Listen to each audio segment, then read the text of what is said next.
রত্নপ্রসাদ মজুমদার। কলকাতায় গিয়েছিলাম জরুরি এক কাজে। তার ছিঁড়ে ট্রেন আটকে গেল হঠাৎ পথের মাঝে। রাত 12টায় কান্না নেমে রওনা হলাম একা। জলার ধারে হঠাৎই এক ভূতের সঙ্গে দেখা। ভূত বলে, দাঁড়া, এমন সুযোগ কি আর পাবো?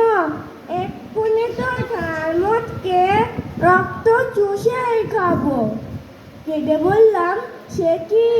আমি থুরথুরে এক বুড়ো, আমার দেহের রক্ত পুরো শীতল ঠান্ডা বরফ পুরো।